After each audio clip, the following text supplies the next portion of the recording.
జ్యోతిర్మయుని జననం సర్వలోకానికి సంబరమే సంబరమే జయమంతా సంబరమే సంబరమే సంబరమే జయమంతా సంబరమే ఆరాధింపారండి ఆనందింపారండి ఆరాధింపారండి ఆనందింపారండి రాజానికే స్తోత్రము శ్రీ యేసు రాజానికే స్తుతి స్తోత్రము రాజానికే స్తోత్రము శ్రీ యేసు రాజానికే స్తుతి స్తోత్రము జ్యోతిర్మయుని జననం సర్వలోకానికి సంబరమే సంబరమే జగమంతా సంబరమే సంబరమే సంబరమే జగమంతా సంబరమే మనం చప్పట్లు కొట్టమండి.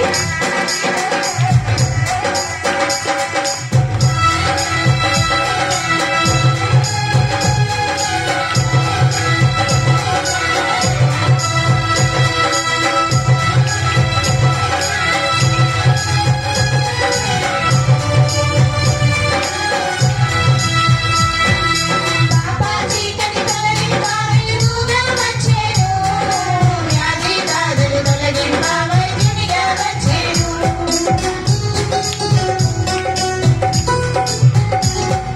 పాపా చీకటి తొలగింప వెలుగుగా వచ్చెను వ్యాధి బాధలు తొలగింప వైద్యునిగా వచ్చెను అద్భుతకరుడు ఆది దేవుడు ఆశ్చర్యకరుడు అద్వితీయుడు అద్భుతకరుడు ఆది దేవుడు ఆశ్చర్యకరుడు అద్వితీయుడు రాజానికే స్తోత్రము శ్రీ యేసు రాజానికే స్తుతి స్తోత్రము రాజానికే స్తోత్రము శ్రీ యేసు రాజానికే స్తుతి స్తోత్రము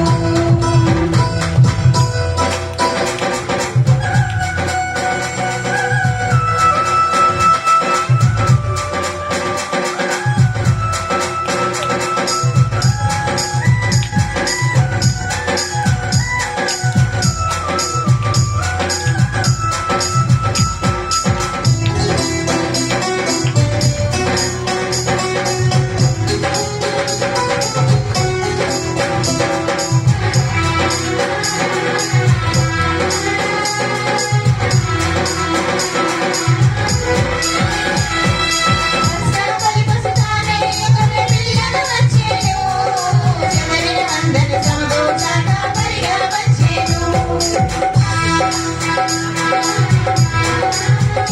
పసుపలి పసుతానే గొర్రె పిల్లలు వచ్చెను జనని అందరి సమగూర్చాక పరిగా వచ్చెను మంచి కాపరి గొప్ప కాపరి ఆత్మల కాపరి ప్రధాన కాపరి మంచి కాపరి గొప్ప కాపరి ఆత్మల కాపరి ప్రధాన కాపరి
నిద్రపోయే వాళ్ళు ఒకసారి హ్యాపీ క్రిస్మస్ చెప్తే హ్యాపీ క్రిస్మస్. నిద్రపోయే వాళ్ళు చెప్తాను నేను. ఓకే ఓకే, ఆత్మసిమా చెప్పాను అనమాట. అందరం చెప్తాం. మెలకుగా ఉన్నట్టు వాళ్ళు అందరం కూడా happy Christmas, happy Christmas, merry Christmas, happy happy Christmas. క్రీస్తు వేడి పుట్టెను, క్రీస్తు వేడి పుట్టెను, క్రీస్తు వేడి పుట్టెను. మంచిది. ఈ రీతిగా ప్రపంచంలో అన్ని వైపుల నుండి ప్రభు ఆరాధించబడటం అనేది ఇది మహాకృప. ఎందుకంటే ఇంతగా అంటే ఇన్ని రోజులు, ఇన్ని నెలలుగా ప్రభుని మరి ఆరాధించడం, ఈ క్రిస్మస్ యొక్క ఆరాధన జరిగించడం అనేది ఎక్కడ ఎవ్వరికి కూడా ఇలాగా జరగడం అనేది మరి చరిత్రలో లేదు, ఈ చరిత్రలో ఉండబోదు కూడా. దేవాది దేవుడిని ప్రభు 2000 సంవత్సరాలు అయిపోయింది. 2000 సంవత్సరాలు పూర్వం ఆయన లోకమునకు మరి జన్మించినట్లుగా మనం చూస్తూ ఉన్నాం. దావీదు పట్టణమందు నేడు రక్షకుడు మీ కొరకు లేక మన కొరకు లేక నా కొరకు పుట్టి ఉన్నాడు. మీ కొరకు అని దేవదూతలు చెప్పారు. మనం ఏంటంటే నా కొరకు పుట్టి ఉన్నాడు, మన కొరకు పుట్టి ఉన్నాడు అని మనము ఆ మాటను అన్వయించాలి. మంచిది. ప్రభునందు ప్రియ దేవుని బిడ్డలారా, ఈ విధంగా ప్రభు స్తుతించబడుతూ, ప్రభు ఆరాధించబడుతూ, ప్రభు గణపరచబడుతూ ఉండడం మరి ఇది గొప్ప ఘనత కదా. అంతేకాదు ఈ యొక్క సమయంలో మనం గమనించినట్లయితే ఇప్పటి వరకు మనం విన్నాం కదా, అక్కడ దేవదూతలు చెప్తున్నట్టుగా మాటలో ఒక మాట ఏంటంటే 11వ వచనంలో రాయబడింది. అక్కడ దావీదు పట్టణమందు నేడు రక్షకుడు మీ కొరకు లేక మన కొరకు పుట్టి ఉన్నాడు, మీ కొరకు పుట్టి ఉన్నారని ఆ దేవదూతలు వచ్చి అక్కడ గొర్రెల కాపరులకు తెలియజేసినట్లుగా మనం చూస్తూ ఉన్నాం. అవునండి ప్రియ దేవుని బిడ్డలారా, గమనించండి. ప్రపంచంలో ఏమండి 7 వింతలు ఉన్నాయి అంటారు.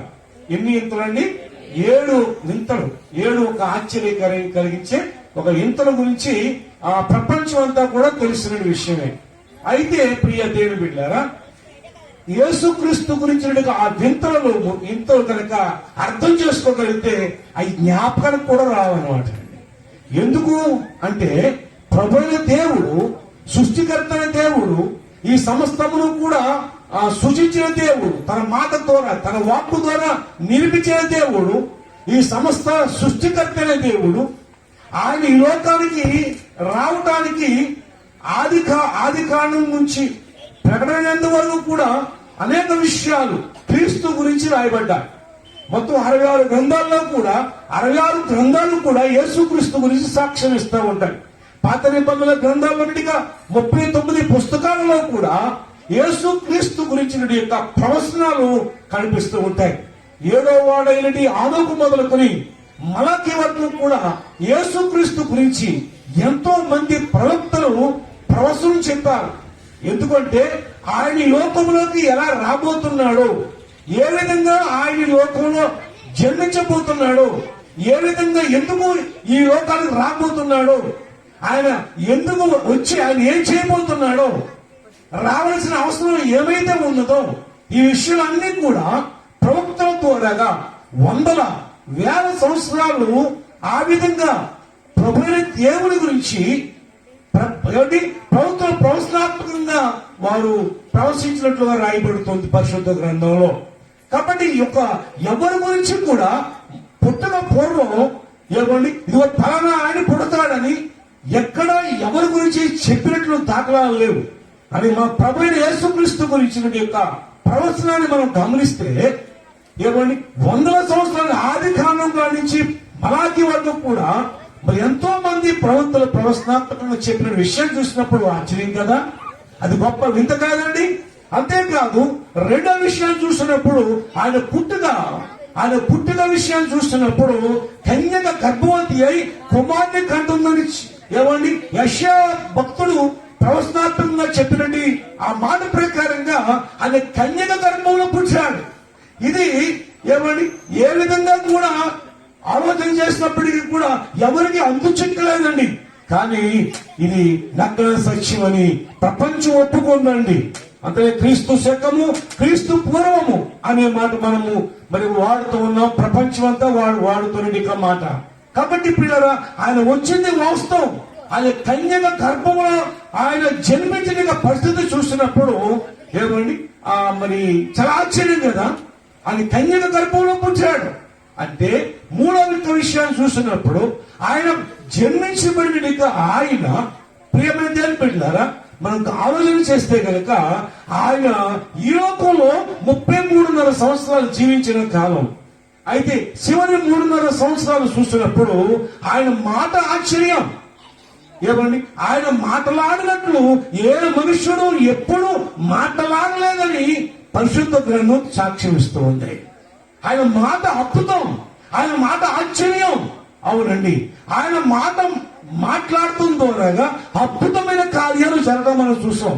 మన పరిశుద్ధ గ్రంథంలో నుండి మనం ఏమని ఈ లోకంలో కూడా అనేక సందర్భాల్లో మనం గమనించాం. అవునండి, ఎందుకంటే ఆయన మాట ఆశ్చర్యాన్ని కలగజేస్తుందండి. దేవుని మాట సమస్త సృష్టిని కలగజేసింది. కాబట్టి యోహాను సువార్తలో రాయబడింది సర్వవసరం. కానీ ఒక అధికారి ఏమని తన మరి ఆ బిడ్డ చనిపోయినప్పుడు ఆయన దగ్గరకు వచ్చినప్పుడు నీ బిడ్డ బ్రతికి ఉన్నాడు వెళ్ళమని చెప్పినప్పుడు ఆయన చెప్పినట్టు గడియ ఏ గడి అయితే చెప్పాడో అదే గడియలో తన బిడ్డ బ్రతికాడని సాక్ష్యం చెప్పబడుతుంది. ఆయన తిరిగి వచ్చిన తర్వాత అడిగినప్పుడు నిన్న 1 గంటకు ఈ బిడ్డ బ్రతికాడు అని చెప్పారు. అయితే యేసు ప్రభు తనతో చెప్పినట్టు ఆ గడియ అదే గుర్తించినట్లుగా పరిశుద్ధ గ్రంథంలో రాయబడుతుంది. ఎందుకంటే ఆయన చెప్పాడు, నేనే మార్గమును, నేనే సత్యమును, నేనే జీవమును. ఆయనలో జీవముందండి. ఆయన జీవముంది కనుక ఆయన ఏమండి అనేక నిత్యమైన వాటిలో కూడా జీవాన్ని ప్రసాదించే శక్తి కలిగిన వాడు మన ప్రభు అయిన యేసుక్రీస్తు. కనుక పిల్లల ఆయన మాటలు ఆశ్చర్యం. ఆయన మాట్లాడినట్టు ఏ మనుషుడు ఎప్పుడు మాట్లాడలేదండి. ఇక మరొక విషయం చూస్తే ఆయన నడిచినట్లుగా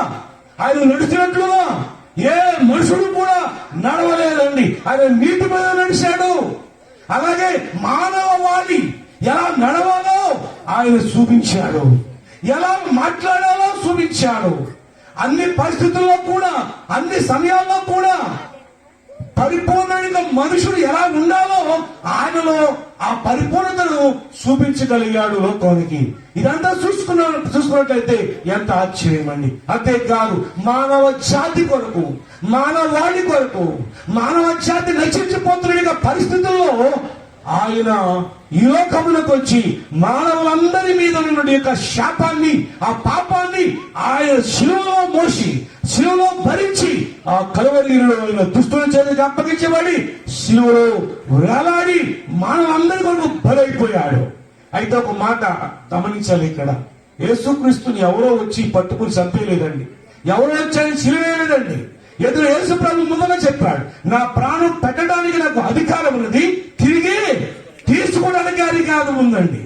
ఈ మాట ప్రపంచంలో ఎవరు చెప్పలేదు, చెప్పిన నెరవేర్చలేదు కూడా. ఎంతో మంది ప్రాణాలు తీసుకోవచ్చు, ఎవరి కోసం తమ కోసమో ఎవరి ప్రాణాలు తీసుకునే వాళ్ళు ఎంతో మంది ఉండొచ్చు. కానీ తిరిగి మళ్ళా ప్రాణాన్ని దక్కించుకునేవాడు ప్రపంచంలో యేసు ప్రభు కాక మరి ఎవరు లేరండి.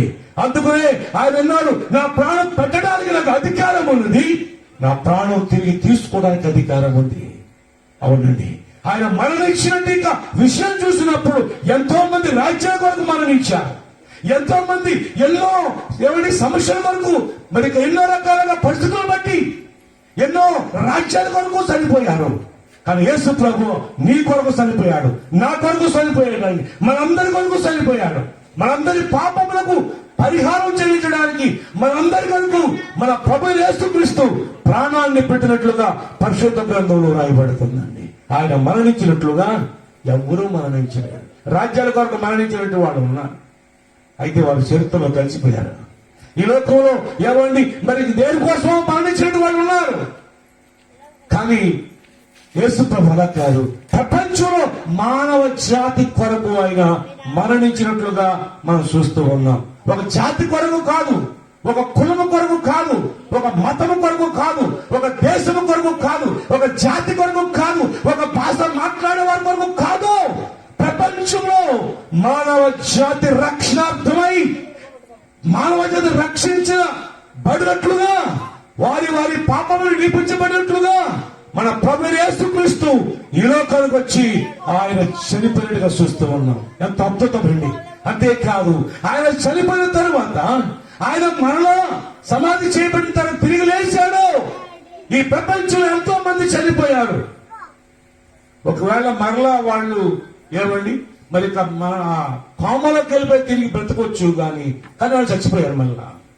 కానీ ఇక్కడ బైబిల్లో చెప్తుందండి ఆయన బ్రతికాడు. సజీవుడైన వారిని మీరు ఎందుకు మృతులో ఎదుగుతున్నారు? లూకా సువార్త 24:5 రాయబడుతుందండి. ఏమండి సజీవుడైన వారిని మీరు మృతుల్లో ఎదుగుతారండి. అది ఇక్కడ లేడు, అది లేచాడు, మీకంటే ముందు తెలియలేదు వెళ్ళాడు. మీరు వెళ్ళండి, ఆయన మీరు చూస్తారు. Praise the lord. Hallelujah, hallelujah. ఆయన సమాధిలో ఉండేవాడు కాదు, ఆయన నిత్యమైనటువంటి వాడు కాదు. ఆయన జీవము గల దేవుడు, ఆయన జీవించువాడు, జీవింపచేయువాడు. కనుక ఆయన ఏమండి తన యొక్క ఆ మరణము నుండి ఆయన 3 రోజున తిరిగి లేచినట్లుగా చూస్తూ ఉంటున్నాం. ఎన్నిటికంటే ముఖ్యమైనది ఏంటో తెలుసా? ఆయన గురించి ప్రవక్తలు ఏ విధంగా ప్రవచనాత్మకంగా వారు తెలియజేశారో దాన్ని సంపూర్ణంగా నెరవేర్చినట్లుగా బైబిల్ చెప్తుందండి. యెషయా గ్రంథం 53 అధ్యాయం రాయబడుతుంది కదా, సర్వస్లేదు ఏది కూడా. గమనించండి పిల్లారా, ఆయన గొర్రె వదకు తేపడినట్లు బుచ్చు కత్తిరించి వాని ఎదుట గొర్రె ఏ విధంగా మౌనంగా ఉంటుందో ఆయన నూరు తెరవడు. అన్యాయం తీర్పు ఆయనకు ఉన్నప్పటికీ కూడా ఆయన పొందిన దెబ్బలు మనం స్వస్థత కలగినట్లుగా ఆ విధంగా ఆయన హింసించబడటం తండ్రికి ఇష్టమైనట్లుగా 53 అధ్యాయం అంతా రాయబడుతుందండి.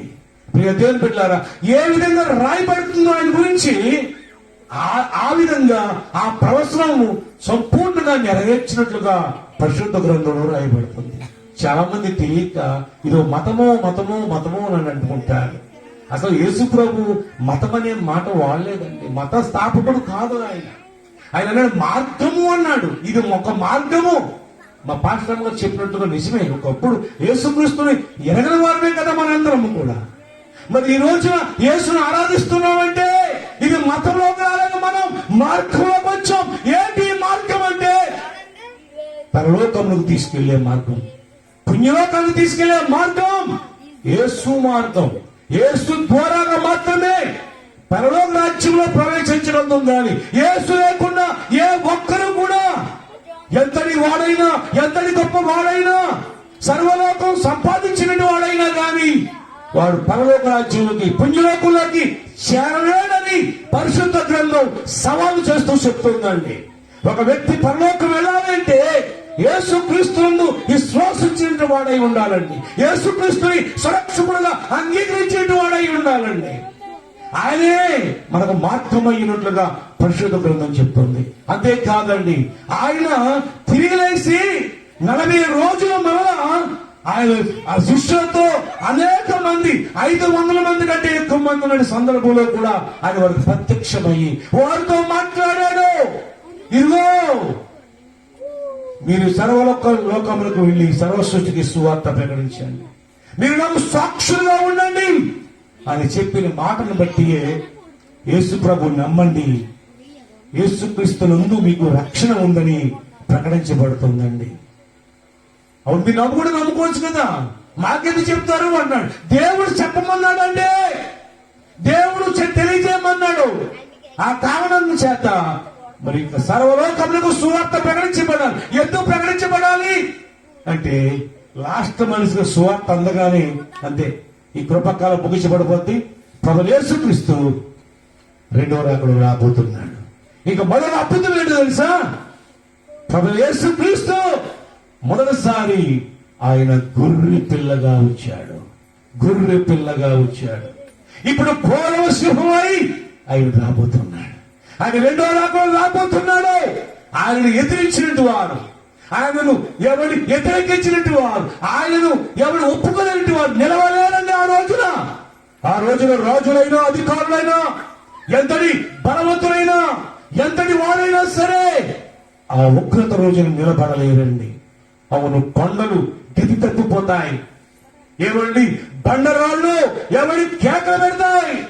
ఆ రోజున మైను కరెంట్లుగా కొండలు కరిగిపోతాయి. ఆ రోజున ఏమండి మరి లోకంలో మహా గొడవలు పెడుతుంటే వారు సైతం కూడా కొండలోకి పోతారంట. కొండవారు మమ్మల్ని కప్పండి, ఇదిగో గొర్రె పిల్లలు వచ్చి మేము తట్టుకోలేకపోతున్నాం. కానీ ఆ రోజు రక్షించి నాదుడు ఉండడండి. ఈ కృపాదినాలు ముగించబడిపోతున్నాయి. ఇక ప్రభు రెండో రాకడ సమీపంగా ఉంది. ఈ మొదటి రాకడ గురించి ఈ క్రిస్మస్ పండుగ ద్వారా తెలియజేస్తూనే ఉన్నాం సువార్త. ఇదేంటి అంటే సువార్త ప్రకటించడానికి మరి ఈ క్రిస్మస్ యొక్క ఆరాధన ఇదొక ఆచారంగాను ఇదొక అలవాటుగా కాదు, మనము ఏది చేసినా గాని సువార్తను ప్రకటించవలసిన వారమై ఉన్నాం. ఆ బాధ్యత దేవుడు మనకు అప్పగించాడు. అపోస్తలుడు పౌలు అంటాడు, నేను సువార్తను ప్రకటించకపోతే నాకు శ్రమ. నేను సేవ ప్రారంభించినట్టు ఈ దినాల్లో ఆ బోర్డు మీద ఆ మాట రాసుకుని నేను కళ్ళు తెరవగానే ఆ మాటే కనిపించినట్లుగానే ఆ వాక్యాన్ని నా ముందు పెట్టుకున్నాను. కొరింథీయులకు రాసిన పత్రికలో రాయబడిన మాట, నేను సువార్త ప్రకటించకపోతే నాకు శ్రమ. ఈ రోజున క్రైస్తత్వంలో ఏమండి చాలా మంది ఏమంటారంటే అనేక శోధనలండి, శ్రమలండి, కష్టాలండి, నష్టాలండి అంటూ ఉంటారు. నేనంటాను మీ యొక్క సమస్యలకు పరిష్కారం ఏమండి ఒకే ఒకటండి తెలుసా? అవునండి, నువ్వు పని చేసుకో, నీ పని మానక్కర్లేదు. నువ్వు ఉద్యోగం చేసుకునేవారు అయితే ఉద్యోగం చేసుకో, ఉద్యోగం మానక్కర్లేదు. వ్యాపారం చేసుకో, వ్యాపారం మానక్కర్లేదు. చేతి పని చేసుకుంటే చేతి పని చేసుకో, చేతి పని మానక్కర్లేదు. నువ్వు ఏ వృత్తి చేసుకుంటున్నావో ఆ వృత్తి చేసుకో, ఆ పనులు చేసుకుంటూనే నీవు ఎంతో మందితో మాట్లాడతావు, నీతో ఎంతో మంది మాట్లాడతారు. యేసుక్రీస్తు గురించి ఒక్క మాట చెప్తున్నావా? యేసు త్వరగా రాబోతున్నాడు. రక్షించబడ్డారా? ప్రభువు తెలుసుకున్నారా? ప్రభువు తెలుసుకోండి, ప్రభువు నమ్మండి. లేదంటే ఇదిగో నిత్య నరకము నోరు తెలుసుకుందండి. పాతాళలోకం అంట మొట్టు లేదంట, అడుగును మట్టు లేదండి. ఆ పాతాళలోకం, ఆ బిలములో, ఆ అగ్ని గంధకాల్లో మండుతున్న గుండంలో ఎవరైతే యేసుక్రీస్తు లేదో, యేసుక్రీస్తుని రక్షకుడు అంగీకరించలేదో వారి ఆత్మ ఆ పాతాళలోకంలోకి వేయబడినప్పుడు కింద అడుగులేదు కనుక ఆ అగ్ని గుండంలోంచి కాల్తూనే వెళ్తూనే అలా ఉంటాడండి. కింద మట్టలేదండి. ఎంత అంటే ఎంతకాలం అంటే యుగాలు ఎంతవరకు వెళ్ళినా ఇంకా వెళ్తానే ఉంటాడండి. మట్టలేదు అంతే. ఇంకా గమనించండి, అక్కడ అగ్ని ఆరదు, పురుగు సాగదు. అక్కడ రెండు పళ్ళు పొరుక్కుంటాడు, ఏడుపును తప్ప ఇంక ఏదీ ఉండదండి. సమయం ఉండగానే మనము ఎవరిని వెలుగుండగానే దీపాన్ని గురించి సిద్ధం చేసుకునేవారు. అలాగనే మన సమయం ఉండగానే మనం యేసుక్రీస్తుని గురించినటి మరి సత్యం తెలిసినట్టు వారమైతే క్రీస్తు వరకు సాక్షులుగా ఉండాలి, సువార్త ప్రకటించే వారుగా ఉండండి. యేసుక్రీస్తు ఇంకా తెలియకపోతే, యేసుక్రీస్తుని ఎరిగి ఉండకపోతే ఈ రాత్రే నీ కొరకే క్రిస్మస్ ఆరాధన, నీ కొరకే, నీ రక్షణ కొరకే ఈ క్రిస్మస్ యొక్క ఆరాధన అండి. అవునండి, బైబిల్ చెప్తుంది మత్తయి సువార్త 1:21 ఆయనే తన ప్రజలను వారి పాపము నుండి ఆయనే రక్షించడానికి వచ్చాడు. ఆయన రక్షకుడుగా వచ్చాడు ఆయన. అవును ప్రియ దేవుని బిడ్డలారా, ఆయన గురించి రాయబడిన మాటలు ఎంత అద్భుతంగా ఉంటాయి అంటే, ఇక్కడ లోకస్వార్త 2:11 రాయబడిందంటే, నేడు రక్షకుడు మీ కొరకు పుట్టాడండి. అలా గలతీయులకు రాసిన పత్రిక 4:4 ఎవరు పడతారంటే, కాలము పరిపూర్ణమైనప్పుడు చదవనమాట, కాలము పరిపూర్ణమైనప్పుడు చదవలేమాట అమ్మా. అయితే కాలము పరిపూర్ణమైనప్పుడు దేవుడు తన కుమారుని పంపాడు. ఇక్కడ పుట్టాడా పంపబడ్డాడా? మరి పుట్టాడు అంటున్నా. మరొక మాట లూకాసు సువార్త 19:10 నశించిన దానిని వెతికి రక్షించుటకు మనిషి కుమారుడు వచ్చెను. పుట్టాడా, వచ్చాడా, పంపబడ్డాడా? ఇక్కడ ఏమండి 3 మాటలు రాయబడ్డాయి. పుట్టాడు, ఏమండి పంపబడ్డాడు, వచ్చాడు. ఏమండి గమనించండి. అయితే ఇది యేసుక్రీస్తుకు మాత్రమే సరిపడే వాక్యం పిల్లరా. యేసుక్రీస్తు సృష్టికర్త అయిన దేవుడు ఏమండి ఒక బాలుడుగా కన్య గర్భంలో ఆయన పుట్టాడండి. ఇప్పుడు గల్తీ రాసిన పత్రిక చదివారు కదా 4:4 అక్కడ ఒక మాట ఉందండి. క్రీస్తు గురించి ఒక మర్మము సరే ఉన్నప్పుడు కాలము పరిపూర్ణమైనప్పుడు దేవుడు తన కుమారుని పంపెను. తన కుమారుని పంపెను. ఆయన స్త్రీ యందు పుట్టి ఆయన స్త్రీ యందు పుట్టి మనము దత్తపుత్రుడు మన దత్తపుత్రులను కావాలని ధర్మశాస్త్రమునకు లోనైన వారిని విమోచించుటకై ధర్మశాస్త్రమునకు లోబడిన వాడాయెను. దేవునికి స్తోత్రం. మనం దత్తపుత్రులను కావాలని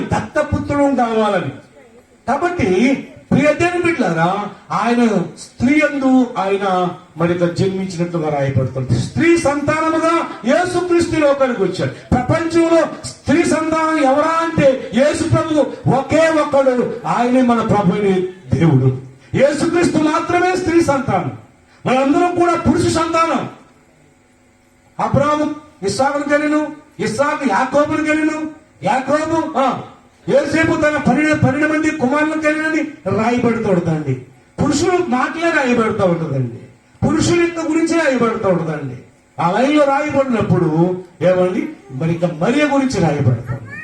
యేసు ఎవరికి పుట్టాడట? మరియ గర్భంలో పుట్టాడు, కన్యక గర్భంలో పుట్టాడు. అంటే ఇక్కడ గమనించండి, ఒక వ్యక్తి పుట్టాలి అంటే అవునండి దేవుని వాక్యం బట్టి చూస్తే వారిద్దరూ కలయికను బట్టి మరి జన్మించినట్టుగా చూస్తూ ఉన్నాం. కానీ యేసుక్రీస్తు అలా కాదు, స్త్రీ యందు పుట్టాడు. ఆయన స్త్రీ యందు పుట్టాడు, పురుషుని ప్రమేయం లేకుండా. ఆమె కన్యకగా ఉన్నప్పుడే, వివాహం కాకమునిపే, ప్రదానం చేయబడిన తర్వాత వారికి యాకము కాలక మునుపని రాయబడుతుందండి పరిశుద్ధ గ్రంథం. వారి యాగ కాక మునిపే దేవుడు తన దూత ద్వారాగా వర్తమానం పంపించాడు. ప్రియులారా, ఇది పురుషుడు ఎరగలిదాను ఇది సాధ్యము అంటే పరిశుద్ధాత్మ శక్తి ఇది కమ్ముకుంటుందమ్మా.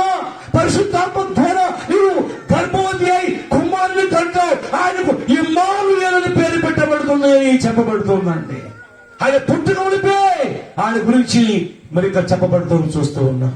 కాబట్టి ఆయనను ఎవరో మనుషులతో పోలుస్తూ ఉన్నారు, ఎవరెవరితో పోలుస్తూ ఉన్నారు. ప్రియులారా, మనుషుల వల్ల ఆలోచన చేస్తూ ఉన్నారు. ఆయన పరిపూర్ణుడైన దేవుడు, పరిపూర్ణుడైన మానవుడు. అవునండి. కాబట్టి ఇక్కడ దేవుని వాక్యం బట్టి చూస్తే ఆయన ఏమండి దావీదు పట్టణం మంది రక్షకుడు పుట్టెను అని రాయబడింది. అంతేకాకుండా నశించిన దానిని వెతికి రక్షణకి మనుషు కుమారుడు వచ్చాను అని రాయబడింది. తర్వాత తండ్రి దేవుడు ఆయన పంపెను అని రాయబడుతుందండి. ఎందుకు ఆయన పుట్టాడు, ఎందుకు వచ్చాడు, ఎందుకు పంపబడ్డాడు అంటే మనందరము నశించిపోవటానికి ఇష్టం లేక తన ప్రజలను వారి పాపముల నుండి ఆయన కూడా రక్షించునంటే చాలా మంది ఉన్నట్లు లెక్క. ఆయనే రక్షించును అంటే ఆయన తప్ప మరొక మార్గం లేదు, మరొక రక్షకుడు లేడు. యేసుక్రీస్తుని పక్కన పెడితే మనకు పాప క్షమాపణ లేదండి. యేసుక్రీస్తు లేకపోతే నీవేమయ్యో తెలుసా? బైబిల్ చెప్తుంది, ఏ భేదము లేదు, అందరూ పాపము చేసి దేవుడు అనుగ్రహించే మహిమను పొందలేకపోతున్నారని రాయబడుతుందండి. మనందరము కూడా పాపం అని రాయబడుతుందండి. మనం ఏమై ఉన్నామో తెలుసా? పాపులము. కులం ఏదైనా కావచ్చు, మతం ఏదైనా కావచ్చు, దేశం ఏదైనా కావచ్చు, ఏ భాషలో మాట్లాడితే మాట్లాడవచ్చు కాక, కానీ మనందరము పాపులమని పరిశుద్ధ లేఖనము దేవుడు తెలియజేస్తున్నాడు. లేఖనం ద్వారా మన పాపులము. యేసుక్రీస్తు ఎందుకు వచ్చాడంటే ఆయన వచ్చి ఏం చేశాడంటే పాపులను ఆయన రక్తము చేత విమోచించి పరిశుద్ధులు అని మార్చాడు. దేవుడికి స్తోత్రం, హల్లెలూయా. అందుకనే పౌలు గారు లెటర్ రాస్తూ ఉంటాడు, పరిశుద్ధులకు శుభమని చెప్పి రాయబడి ఏమనగా అంటాడండి. పాపులమైన మనల్ని పరిశుద్ధులుగా మార్చింది ఆయన పరిశుద్ధమైన రక్తం. యేసుక్రీస్తుని ఎవరైతే విశ్వసిస్తారో వారి పాపము నుండి కడగబడి పరిశుద్ధులుగా చేయబడతారండి. ఎందుకు పరిశుద్ధులుగా చేయబడాలి అంటే బైబిల్ చెప్తుంది, దేవుడు పరిశుద్ధుడు, ఆయన పరిశుద్ధుడు, పాపము లేనివాడు, ఆయన పరిశుద్ధుడు అండి. పరిశుద్ధుడు పరిశుద్ధుడు పరిశుద్ధుడు అని పది గానములతో కోటాను కోట్ల దేవదూతలు ఏమండి మహాదూతలు అనగా శరూపులు, కెరూబులు, మహాదూతలు, పెద్దలు, జీవులు గొప్ప సమూహముగా ఆ పరలోకంలో ఉండి ప్రభుని ఆరాధన చేస్తూ ఉన్నారండి. ఆయన ఆరాధించబడుతున్నాడు. ఆరాధనకు యోగ్యుడు, ఆయన పూజింపదగిన వాడు, ఆయన పూజనీయుడు, ఆయన స్తుతింపదగిన వాడు, ఆయనకు స్తుతులకు పాత్రుడు. ఆయన అటువంటి ప్రభు మరి ఎవరో లేరండి. ఆయన మాత్రమే నిన్ను నన్ను పాపులను ఆ పేరు కొట్టివేసి ఆ పాపము కడిగివేసి మనం పరిశుద్ధంగా మార్చగలవాడు యేసు ఒక్కడే. యేసు ఒక్కడే. ఆయనే ఈ రాత్రి ఈ క్రిస్మస్ సందర్భంగా మీకు ప్రకటించబడుతున్నాడు.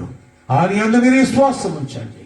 ఆయనే నీ జన్మ పాపం నుండి కర్మ పాపం నుండి నిన్ను విమోచింప చేస్తాడండి. ఈనాడు అన్ని ఉండొచ్చు కానీ ఎన్ని ఉన్నప్పటికీ కూడా చెప్పే మాట్లాడుతూ తెలుసండి, ఎన్ని ఉన్నప్పటికీ కూడా శాంతి లేదండి, నెమ్మది లేదండి, సమాధానం లేదండి అని చెప్తున్నారు. బైబిల్ ఏం చెప్తుందో తెలుసండి? బైబిల్ ఏం తెలియజేస్తుందో తెలుసండి? యోహాను సువార్త 14:27లో నా శాంతిని నేను మీకు అనుగ్రహించి వెళుతున్నాను, నా శాంతినే మీకు ఇస్తున్నాను అన్నాడు. ఆయనలో ఉన్న శాంతిని నీకు ఇస్తున్నానని చెప్తున్నాడు.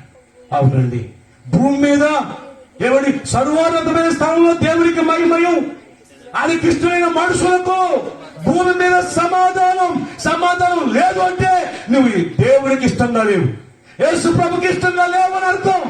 నీకు సమాధానం ఇచ్చేవాడు ఆయన. అది కృష్ణులైన మనుషులకు ఈ భూమి మీద ఏడు తెలుసా? సమాధానం ఏమున్నా లేకపోయినా, ఏ స్థితిలో ఉన్నప్పటికీ కూడా ప్రశాంతంగా ఉండటం అండి, నిర్మలంగా ఉండడం అండి, ఎలాంటి పరిస్థితులు వచ్చినప్పటికీ కూడా.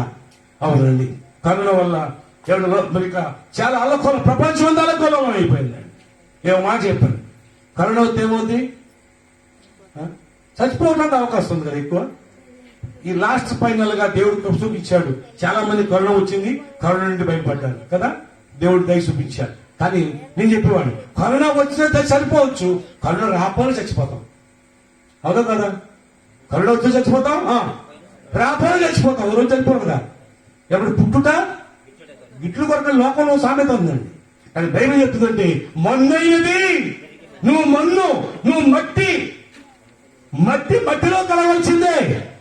అవునండి, కనుక అయితే ఈ లోకంలో ఉన్నంత కాలం, ఈ లోకంలో జీవించినంత కాలము ప్రభువుని స్తుతించేవారిగా, ఆరాధించేవారిగా, గణపరచువారిగా, మహిమపరచువారిగా, ఆయన గురించి సాక్షులుగా మనం ఉండాలని, సాక్ష్యాన్ని కలిగిన వారిగా మనం ఉండాలని నేను మీకు తెలియజేస్తున్నాను. ఆయనకు సాక్షులుగా మనం ఉండాలి, ఆయన బిడ్డలుగా మనం ఉండాలండి.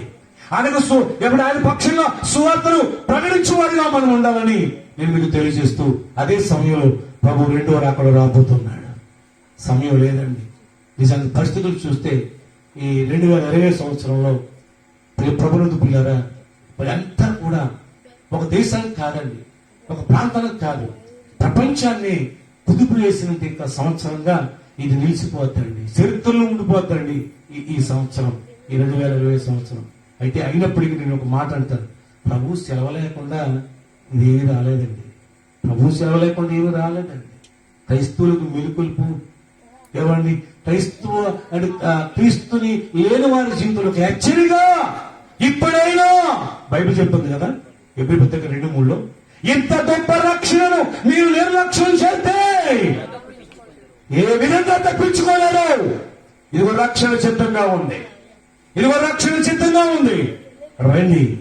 అవును, ఇది గొప్పది. ప్రపంచంలో ఎవడు దేవుడు గొప్పగా ఇచ్చింది ఏంటంటే ఎండి బంగారాలు ఆయన గొప్పదనం లేదు. ఏమండి, ఈ లోకంలో మేడమిత్రులు గొప్ప ఏం లేదు, రండ సంఘాలు గొప్ప ఏం లేదండి, ఈ లోక అధికారాలు గాని లేక మరొకటి గొప్ప ఏం లేదు, కానీ రక్షణ మాత్రము గొప్పది అని చెప్పాడు. దేవుని వాక్యం చెప్తుందండి, గొప్పది ఏది అంటే రక్షణ. అందుకని యేసుక్రీస్తు నమ్మినటువంటి వాళ్ళు ఏమండి, ఎప్పుడైనా కలిసినప్పుడు మరి అందరూ రక్షించబడ్డారా? కుటుంబం రక్షించబడ్డారా? బిడ్డలు రక్షించబడ్డారా? పెళ్లి కుదురుస్తున్నప్పుడు మరి అబ్బాయి రక్షించబడ్డారా? క్రైస్తత్వంలో నుండి ఆ గొప్ప ఇలువైంది అదే. అమ్మాయి రక్షించబడిందా? నమ్ముకుంటుందండి. పెళ్లి అయిన తర్వాత నమ్ముకుంటుందండి. నమ్ముకుంటా అమ్మేస్తాం, ఏం తెలుసు ఏమండి. కాబట్టి పిల్లరా, అయితే మనం దానికి ఒప్పుకోం. అమ్మో పెళ్లి అయిన తర్వాత నమ్ముకుంటా చాలు చాలు అంతే కదా. కాబట్టి రక్షణ అనేది గొప్పది. అదే ఈ రక్షణ అనేది ఏంటి తెలుసా? బైబిల్ చెప్తుంది 1:12 యోహాను సువార్తలో, తను ఎందరూ అంగీకరించారో వారికి అందరికీ, తన నామమందు సూచించిన వారికి అందరికీ దేవుని పిల్లలు అన్నట్లు, దేవుని కుమారులు అన్నట్లు ఆయన ఏమిచ్చాడు?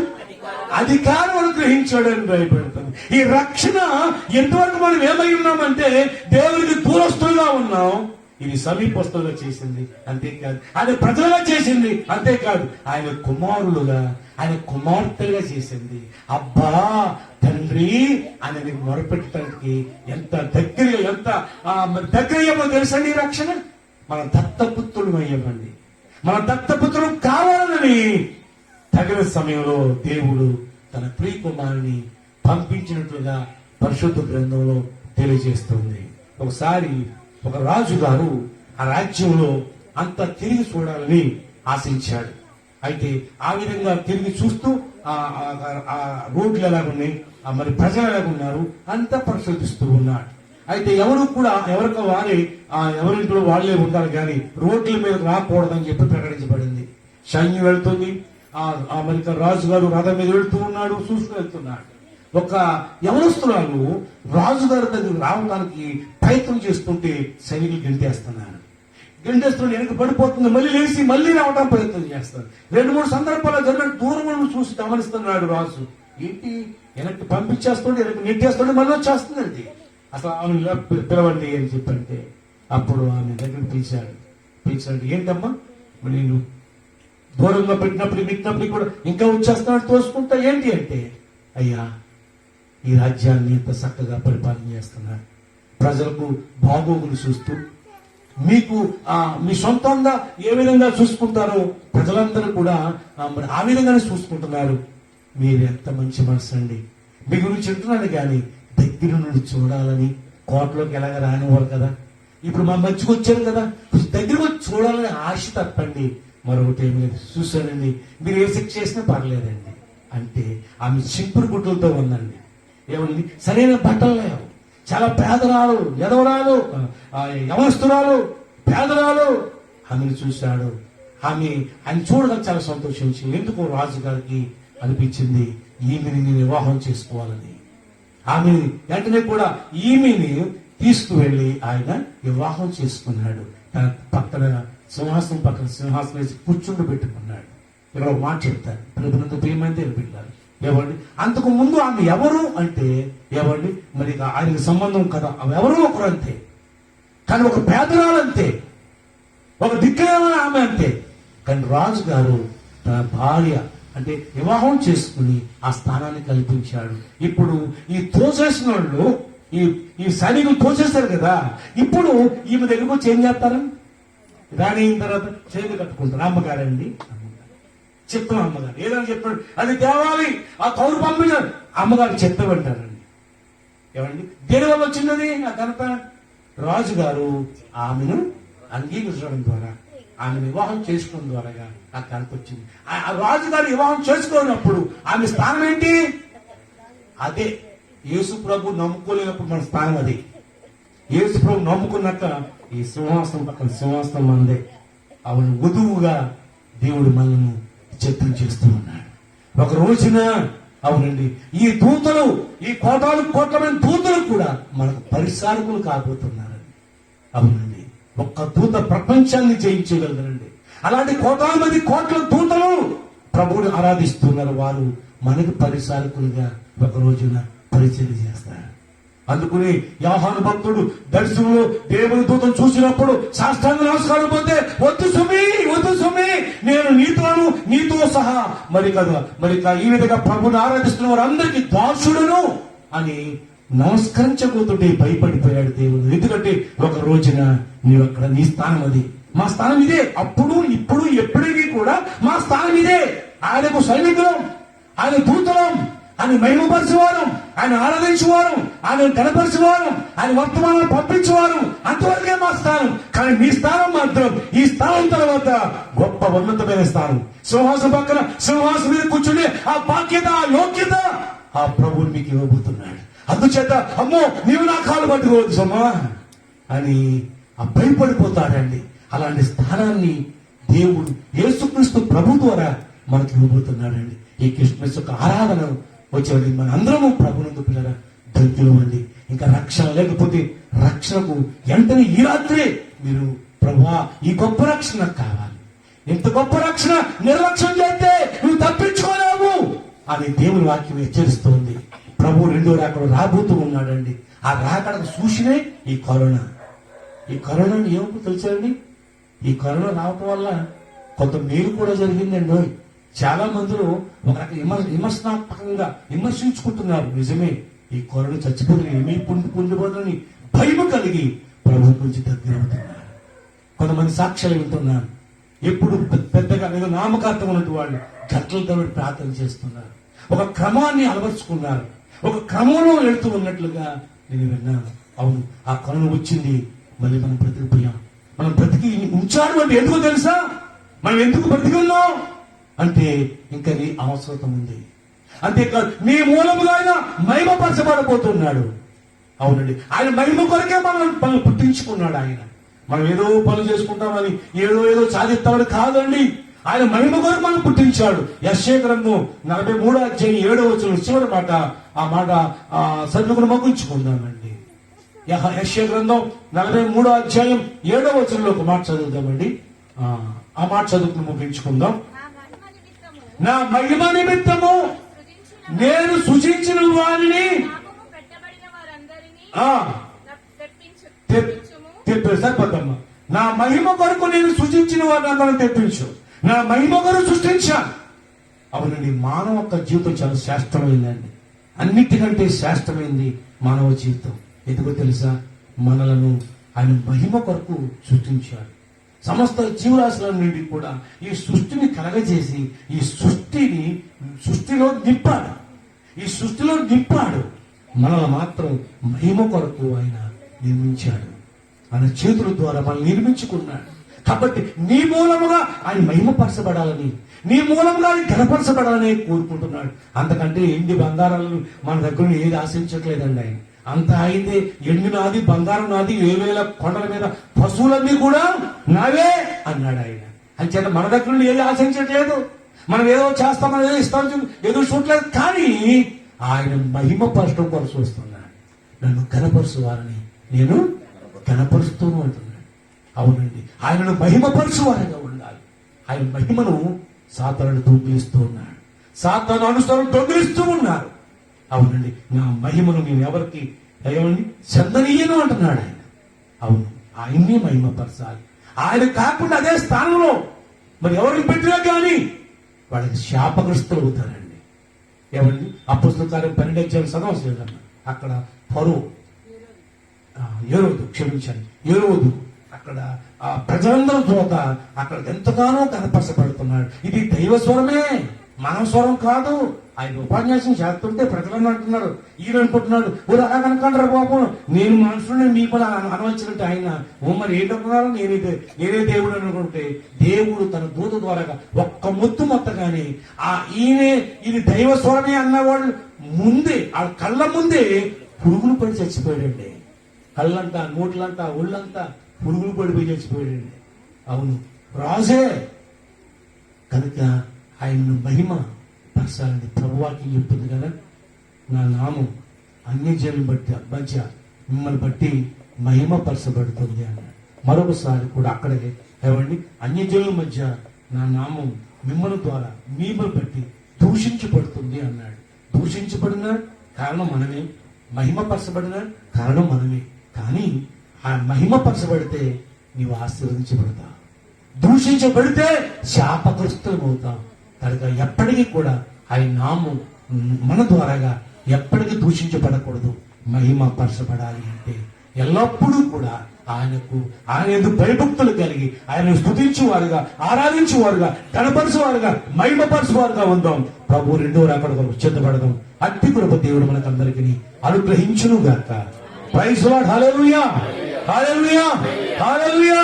తప్పని కూడా దేవుడు మీద పడతాం. Praise lord. Hallelujah, hallelujah, hallelujah, hallelujah, hallelujah, hallelujah, hallelujah. ప్రేమల తండ్రి వందనాలు, స్తోత్రం. ఈ సమయంలో ఎంతవరకు ప్రభువా మరి క్రిస్మస్ యొక్క ఆరాధన ద్వారా తండ్రి చిన్న బిడ్డలు సైతం చక్కని నాట్యాల ద్వారా మహిమపరిచాడు. పాటల ద్వారా నిన్ను కనపరిచారు, వాక్యముల ద్వారా నిన్ను మహిమపరిచారు అయ్యా. ఇక్కడ జరిగించిన ప్రతి కార్యక్రమం ద్వారాగా అయ్యా నిన్ను మహిమపరిచారు. తప్పట్లో కొడుతూ నిన్ను మహిమపరిచారు. ఈ స్థలంలోకి వచ్చిన ప్రతి ఒక్కరూ కూడా నిన్ను మహిమపరిచారు తండ్రి. వారందరినీ ఆశీర్వదించండి. నిన్ను గణపరిచిన వారిని గణపరుస్తానని చెప్పిన తండ్రి, ప్రతి ఒక్కరు కూడా ఘనపరచబడాలి, ఆశ్రయించబడాలి, దీవించబడాలి. అట్టి కృపను గ్రహించమని ఇంతబడిన వాక్యము కూడా ఫలింపజేసి మహిమ పొందమని యేసు నామములో ప్రార్థన చేస్తున్నాను మా పరమ తండ్రి. Amen. Amen. Praise the lord. అందరికీ వందనాలు.